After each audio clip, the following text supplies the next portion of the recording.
It's not just the stuff that the audience sees, but there are also things that is happening on stage and the audience have no idea how it's happening.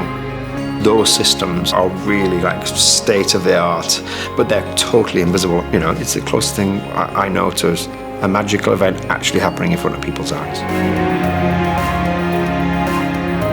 Today I have the pleasure of speaking with Steven Hoggett, movement director of the play Harry Potter and the Cursed Child, playing at the Princess Theatre in Melbourne. Welcome. Thank you. At what point were you brought into the picture? I was in a technical rehearsal for a production on Broadway. I worked on a production of Rocky. John Tiffany, the director, rang me and said, should we do Harry Potter? And I said, is it a stage show? He said, yes. And he said, I think I want it to be a new story. So I then got incredibly excited by that, because that in some ways affords us the right to really present theatre at the forefront of the way in which it's told. And that was really important to us. When I saw it, I was thinking, this is a new genre in a sense. It's not straight theatre, it's not a musical, but it's not actually in between. We were always and only responding to the script. I find Jack Thorne, as a writer, he's incredibly precise. With the show, there are 75 scenes. There are 74 scene changes. There's scenes where we go from one place to another incredibly quickly. So it's very challenging, but it's also to me, very obvious what our job is. We just have to get the audience there. And at times you don't quite know how that happened, and that's how we wanted it. It's a big cast, 35 people, and they're not all on stage at the same time, but sometimes there are a lot of people on stage. Yes, there are. And they're moving fast. Can you describe the process of how you figure it out? We audition very precisely.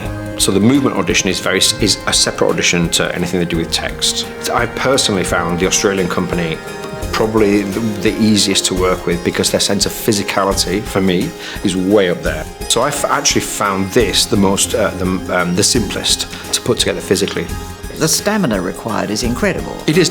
As an acting job, you'll walk onto a set and you'll sit down and drink something and talk about something, and then 2 hours later you'll walk off stage and you've taken a bow and you're good. And with this, it's not that. So they do an hour warm-up every single day, some yoga, some cardio and some choreo, but we build up their stamina. It's like having a personal trainer every day. People do get really healthy and fit on the show, but that's what they need to be. Do the actors get out of breath? I was really curious to know. Yes, they do. When costumes are introduced into the story, did you have to adjust much? Because some of the costumes are elaborate and heavy, I imagine, yes. Are they? What I always say to the actors is, you are about to put on one of the most beautiful costumes, and it will try to defeat you. You have to fight your costume. You need to pump up the physical volume of your body. In the rehearsal room, we set and choreographed the show without actually having the cloaks in the room. So there were many rehearsals where I would, I'm a grown man and I'm standing in a rehearsal room and I'm going when all the cloaks are supposed to be swishing. You, as movement director, are working within a fairly confined space on a stage. Was that in any ways inhibiting? I like parameters very much. You have to then be resourceful. So we've taken, there's 3 elements. There are cloaks and there are staircases and there are suitcases. And those 3 elements cover pretty much every world we want to go to. So we've made a real choice about that. It's then about creating a kind of versatility with the language of how you transform an ordinary suitcase into a million other things. But that's enjoyable to me. That's really rewarding to me.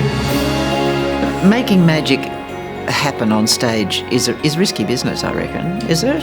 Yes.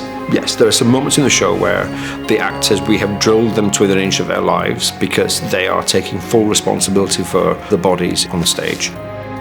Steven, thanks for talking to us today. Harry Potter and the Cursed Child is now playing at the Princess Theatre in Melbourne. Thank you very much.